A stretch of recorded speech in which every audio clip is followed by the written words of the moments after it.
பிறகு புது மீட்டிங்லாம் முடிச்ச பிறகு இந்த கூட்டம்லாம் நடக்கும் பார்த்துருக்கீங்களா? 3 நாள் கூட்டம் நடத்துவாங்க. நிறைய பேர் சொல்றதை பார்த்துருக்கேன். கூட்டம் முடிவில் காவல்துறை அதிகாரிகளுக்கு நன்றி சொல்லுகிறோம், அவ்வளோதான்.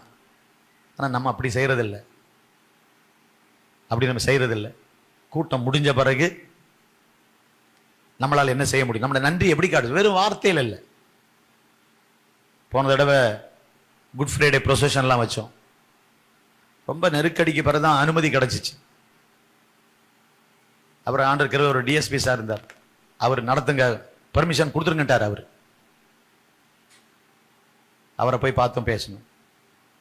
ஓகேட்டாங்க. எங்கெங்கேயோ சுத்த சொன்னாங்க. ஆண்டிருக்கிற முடிச்ச உடனே ஒரு வாரத்தில் நினைக்கிறேன் எல்லாருக்கும் பக்கெட் பிரியாணி ஆல்மோஸ்ட் ஒரு 5000 ரூபாய் பக்கெட் பிரியாணி. 10-16 பேர் சாப்பிடலாம். அதுக்கு கூல் ட்ரிங்க்ஸ். யார் வந்து என் கூட கிறிஸ்டோபர் வந்திருந்தா நினைக்கிறேன். பார்த்து கொடுத்துட்டு வந்தோம். ஓகே நடத்துங்கன்னு சொன்னது. நம்மளால ஒரு முடிஞ்ச ஒரு உதவி. ஒரு அல்லையில சொல்றீங்களா? அன்பு இருந்தால் செலவழிக்கும். சும்மா ஓ தேங்க்யூ சார், அது யாருக்கு வேணும்? இன்னைக்கு கூட கேட்டுட்டு வந்தேன். ஸோ இன்னைக்கு போனோம். சரி ஸ்டேஷனில் போகிறோம், பார்க்குறோம். நேற்றுக்கு மெட்ராஸில் தெரிஞ்ச ஒருத்தருக்கு சொல்லி ஃபோன் பண்ணி ஒரு பெட்டி ஆப்பிள் வாங்கிட்டு சொன்னேன். ஒரு பெட்டி 18 கிலோ 3500 ரூபாய் கொண்டு வாங்கன்னு சொல்லி, நல்ல இருக்கிறதுல பெஸ்ட் ஆப்பிள், இருக்கிறதுல டாப், அதுக்கு மேலே நல்லது இல்லை வாங்கிட்டு சொல்லி 3500 ரூபா. நேற்று ராத்திரி 9 மணிக்கு சொல்லி காலையில் பெட்டி வந்த பிறகு பழம் வந்த உடனே ஸ்டேஷனுக்கு ஃபோன் பண்ணேன். சார் இருக்காங்களான்ட்டு. இருக்கிறார் சார் வாங்கினாங்க. அதான் 11 மணிக்கு போனேன். நம்ம ஊழியரில் கூட கூட்டிகிட்டு போய் எடுத்துகிட்டு போவன்ட்டு. கொடுக்காட்டாலும் எனக்கு கவலை இல்லை. கொடுக்கறதுக்காக நான் போய் கொடுக்கல. இதை பார்த்தோன்னே கொடுத்துருவாங்கன்னு கொடுக்கல. ஆனால் இதை கொடுத்த பிறகு கொடுக்காம இருக்க முடியாது. ஒரு அல்லையில் சொல்ல என்னங்க இவ்வளோ தூரம் வாங்கிட்டு வந்தார், அவன் நம்மகிட்ட இருக்கிறத வாங்கிட்டு போவான், இவரு இந்த ஃபாதர் வந்தாரே. அங்கே போனால் எனக்கு தெரிஞ்சவங்க பல வருஷத்துக்கு முன்னால் இந்த ஸ்டேஷனில் இருந்த அவங்க இப்போ ப்ரமோஷனில் புதுசாக வந்திருக்கார் போல, அருமையான இன்ஸ்பெக்டர் சார். நான் போனோன்னு அவர் எழும்பி நின்று, பாஸ்டர் வாங்க, எப்படி இருக்கிறீங்க, நல்லா இருக்கலாம், ஊழியம் நல்லா போகுதான்னு அவர் கேட்டார். அப்பா கும்பிட போன தெய்வம் குறுக்க வந்துன்னு சொல்லுவாங்க, அது மாதிரி. அப்புறம் எல்லாரும் அவங்க இன்ஸ்பெக்டர் கூட நின்னவங்கெல்லாம் பார்க்க வந்திருக்காங்க. நீங்கள் வந்து தெரியாது சார். இப்போ அவங்க எல்லாம் பார்த்துருங்க, எல்லாருமே எழுப்பி நின்ட்டாங்க. கர்த்தர் நமக்காக எப்படி அற்புதமாக பெரிய ஒரு பாரமும் ஆறுது. நான் நினைக்கிறேன் அவங்க கொடுக்கணும்னு தானே இதை கொடுக்குறேன்னு ஒரு என் உள்ளத்தில் கேள்வி வருது. இதை கொடுத்தது ஏசா, யாக்கோபு ஏசாவுக்கு அனுப்புனான் தெரியுமா? முன்னால கிஃப்ட் சார், இது கிஃப்ட்டு. அவன் பயந்து போய் அனுப்புனான். But I want to do that. இன்னைக்கு வரும்போது இதெல்லாம் கொடுத்துட்டு இது எதுக்குன்னாங்க, நம்ம ஸ்டேஷனில் இருக்கிறவங்களுக்கு சார் அப்படின்னு சொல்லிட்டு வந்துட்டு. வரும்போது கேட்டேன், ஸ்டேஷனில் எத்தனை பேர் இருக்காங்க? 50 பேர் இருக்காங்க. எத்தனை பேர்? 50 பேருங்கிற இல்லை, 30 பேர் இருப்பாங்க. 20 வெளியே தான் இருப்பாங்க. 30 பேர் ஒரு நாளில் வந்து 30 பேர் பார்க்கலாமா? ஓகே தேங்க்யூ, விசாரிச்சுட்டு வந்துக்கிற, அவ்வளோதான். அன்பை காட்டுறதுக்கு ஒரு வழி. ஒரு அழிய சொல்லாமா? ஃப்ரெண்ட்ஷிப் சும்மா ஒரு அற்பமா சீப்பா அப்படி இல்லை. செய்யறது நமக்கு என்ன தகுதி, உன் தகுதிக்கு ஏற்ற மாதிரி, நம்ம தகுதிக்கு ஏற்ற மாதிரி. இப்படி நமக்கு நன்மை. எனக்கு மனசு ரொம்ப சந்தோஷம். எல்லாரும் பார்த்து எல்லாரும் கேட்டு, ஐயோ அவங்க நடத்துவாங்க சார். ஒருத்தர் நம்மளுக்கு அவங்க வருஷந்தோறும் நடத்துவாங்க சார், பெரிய கூட்டம் சார், அது வேற. நான் பேச வேண்டியதே இல்லை. எனக்கு எல்லாம் எடுத்து எடுத்து கொடுக்குறாங்க நம்மளை பற்றி. எத்தனை ஒரு எவ்வளோ பேர் வேணும் எஸ்கார்டு? ஒரு 20 இல்லை சார், ஒரு 50 பேர் தேவைப்படும். பெரும் கூட்டம் சார் இவங்க. இப்படிலாம் வருவோம் சார். அப்படிலாம் ரொம்ப தேவையில்லை சார், நாங்கள் போயிட்டு ஊர்வலம் போயிட்டு போவோம். சொல்லுங்க ஒன்றும் பிரச்சனை இல்லை, நீங்கள் போங்க சார். முந்தின நாள் லைட்டாக ஒரு ஃபோன் மட்டும் ஞாபகப்படுத்திடுங்க. ஏப்ரல் 18 தானே. ஒருத்தரை பார்த்து பேசி ஒரு சந்தோஷமா சிரிச்சு பேசிட்டு வந்தது மனசுக்கு எவ்வளோ நல்லா இருக்கு தெரியுமா? எனக்கு கொடுக்க மாட்டேன்னு சொல்லியிருந்தா கூட அது வேற வேற. அப்புறம் நம்ம யாரை பார்க்கணும் அவரை பார்ப்போம். ஸ்ட்ரைட் அப்ளிகேஷன் மேலே தான், அலையில சொல்லாமா? ஆமாம், உலகமே கொண்டாடுற நாள் குட் ஃப்ரைடே. 52 ஃப்ரைடேல ஒரு ஃப்ரைடே தான். ஆமாம், ஆண்டு தருவார். அதனால இதை மிஸ் பண்ணவே கூடாதுங்கிறது எனக்கு ரொம்ப ஆசை. கிறிஸ்மஸுக்கு ஒன்றும் இல்லாட்டாலும் போனாலும் பரவாயில்ல, போனா போகுது, போ. கேக் வெட்டினா வெட்டாட்டா என்ன? இது இயேசு மனிதனுக்காக சிலுவையில் உயிர் விட்ட நாள். சர்ச்சுக்குள்ள வராத அத்தனை பேரும் தெருவில் அதை பார்க்குறாங்க. அதனால அது நல்ல பிரம்மாண்டமா செய்யணும். அது ஒரு பெரிய ஊழியம். கை வைத்து ஒரு அலையில சொல்லுங்க, அது ஒரு பெரிய ஊழியம். இன்னைக்கு சொல்லி நல்ல ஜோம் ஒன்று பகல்ல ஒவ்வொரு அடியும் நம்ம எடுத்து வைக்கிற ஒவ்வொரு அடியும் ஒரு ஆத்துமா, ஒவ்வொரு அடியும் ஒரு ஆத்துமா, ஒவ்வொரு பார்வையும் ஒரு ஆத்துமா. எந்த வீட்டை பார்க்கிறோமோ, எந்த வீட்டை அந்த ஜபத்தோட போகணும். நான் பார்க்குற வீடெல்லாம் கடைக்காரங்க ரட்சிக்கப்படணும், அந்த நேரம் வண்டியில் போகிறவங்க ரட்சிக்கப்படணும். அதில் வேற ஒரு ஐயா சொல்லிட்டார், சார் டிராஃபிக்லாம் ரொம்ப திருப்பி விடணும் சார், ரொம்ப டிராஃபிக்லாம் ஜாம் ஆகும் சார். என்னடா அது நல்லா பேசுகிறேன், இவர் ஒரு குறுக்க வர டிராஃபிக் ஜாம் பற்றி பேசுகிறாரு யோசிச்சுட்டு இருந்தேன். அதெல்லாம் பார்த்துக்கலாம் சார் அப்படின்னு சொல்லி எல்லாமே ஆண்டவர் நமக்கு அனுகூலமாக ஒரு பெரிய வாசலை கர்த்தர் திறந்திருக்கிறாரு. இந்த மதுராந்தகத்தில் நம்ம செய்யறது, அவர்கள் கூடி இருந்த இடம் அசைந்ததுன்ன மாதிரி பிசாசுக்கு ஒரு அசைவு வரணும்.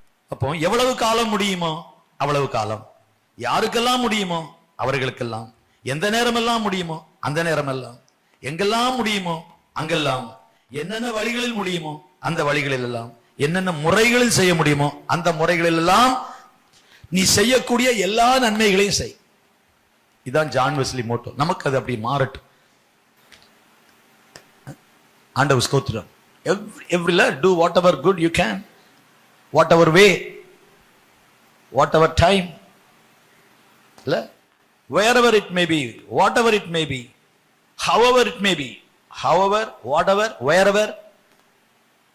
இதுதான் அந்த இதயத்தை கர்த்தர் தருவாராக. பரலோகம்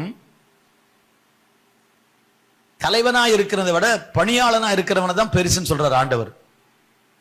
ஆண்டவர் இயேசு ஒரு கேள்வி கேட்கிறார், நீங்கள் வழியில் எதை குறித்து தர்க்கம் பண்ணினீர்கள்? படிக்கிறீங்களா? மார்க்கு சுவிசேஷம் படிங்க, 9ஆம் அதிகாரம் 33ஆம் வசனம். மார்க்கு 9:33. அவர் கப்பர்நகூமுக்கு வந்து வீட்டிலே இருக்கும்போது அவர்களை நோக்கி, நீங்க வழியில எதை பற்றிப்பா ஒருத்தருக்கு ஒருத்தர் ஒரே தகராறு பண்ணிட்டு வந்தீங்க? தகராறு நடக்க வழி இல்லை. அவர் முன்னால போயிட்டு இருக்காரு, இவங்க பின்னால ஒரு பெரிய குரூப் ஒரே டிஸ்கஷன் போயிட்டு இருக்கு. டிஸ்கஷன் வர டிஸ்பியூட்டே போயிட்டு இருக்கு. ஒரு தர்க்கம் பண்ணிட்டே இருக்காங்க. அவங்க நினைச்சுக்கிட்டாங்க இவருக்கு தெரியாதுன்ட்டு. வந்து சேர்ந்து ஒரு ஊர்ல வந்து வீட்டுக்குள்ள வந்த உடனே, என்னப்பா வழியில ஒரே தர்க்கம், என்ன பண்ணிக்கிட்டு இருந்தீங்கன்னு கேட்டாங்க. அவங்க படிங்க, வழியில எதை தர்க்கம் பண்ணீர்கள் என்று கேட்டார். பேசாம இருந்தாங்க. ஏனெனில் அவங்க என்ன தர்க்கம் பண்ணாங்கன்னு அடுத்து வருது. என்ன தர்க்கம் பண்ணாங்களா? தங்களில் எவன் பெரியவன் என்று. நீயா நானா, ஒரே அங்க ஃபைட் நடக்குது. பெரியவன் யாருன்னு அவங்களுக்குள்ள சண்டை போகுது, நீயா நானான்ட்டு. அப்ப ஆண்டவர் அதுக்கு யார் பெரியவன் ஒரு விளக்கம் கொடுக்கிறார். இப்ப படிங்க அடுத்த வசனம். ஏனெனில் அவர்கள் தங்களுக்குள்ளே எவன் பெரியவன் என்று வழியில தர்க்கம் பண்ணினார்கள். அது ஆண்டவருக்கு தெரியுது. கேட்கிறாரு, எதை பற்றி தர்க்கம் பண்ணீங்க? அவங்க அதுக்கு பேசாம இருந்தாங்க, சொல்ல முடியல. இப்ப ஆண்டவர் என்ன சொல்றாரு? அவர் உட்கார்ந்து அழைத்து, இங்க வாங்கப்பா, இந்த உட்காரு, நான் சொல்றேன். பெரிய ஆள் யாருன்னு நான் சொல்றேன், வா இங்க வா உட்காருன்னு சொல்லி உட்கார்ந்து 12 அழைத்து, எவனாகிலும் முதல்வனாய் இருக்க விரும்பினால் எல்லாருக்கும் கடைசியில கடையானவனும் எல்லாருக்கும் வேலைக்காரனா இருக்கணும்.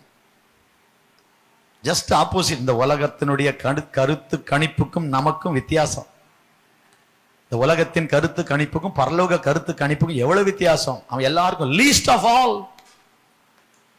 எல்லாருக்கும் கடையானவனும் எல்லாருக்கும் அவன் ஊழியக்காரன். ஊழியக்காரன பாஸ்டர் இல்ல, வேலைக்காரன், சேவகன்.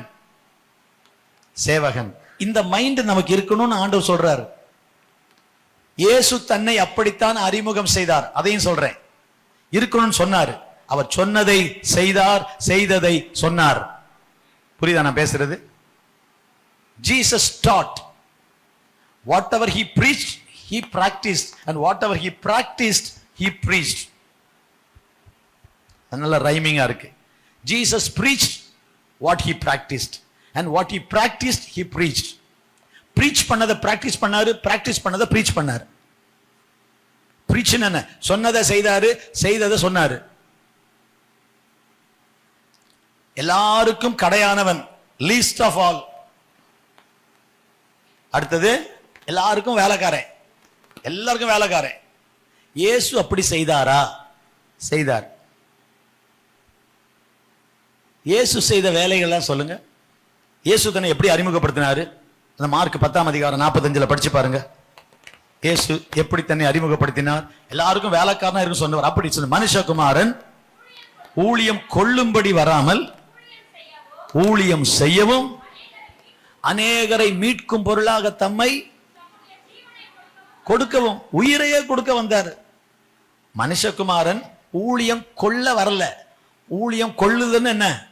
மற்றவங்க எனக்கு பணிவிட செய்யணும் அவர் வரல.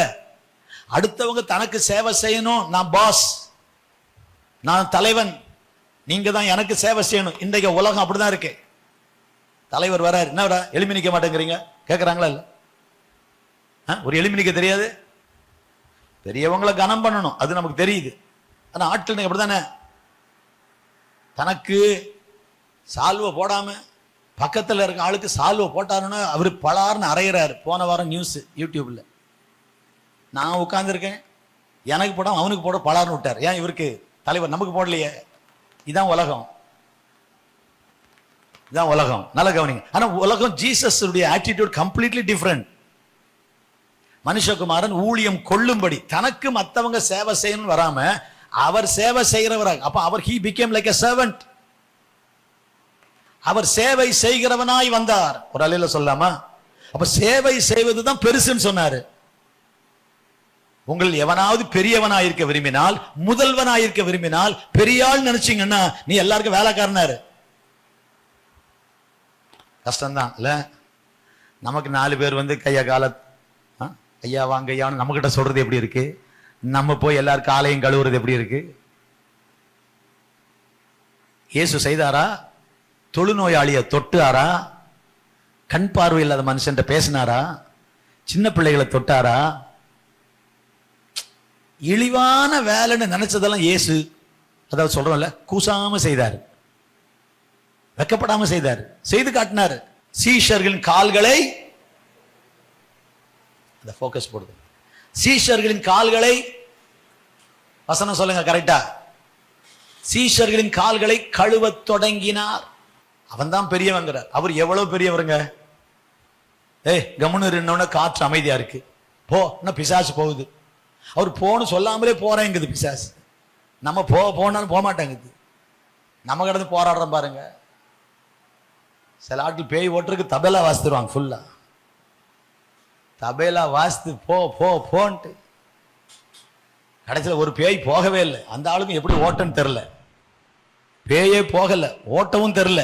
புதுசா எப்படியோ ஜோம் பண்ணா பேய் இருக்குன்னு தெரில. ஃபர்ஸ்ட் ஜோம் பண்ணாரு, உடம்பு நல்லா இல்லைன்னு பார்த்தா பேய் ஆடுது.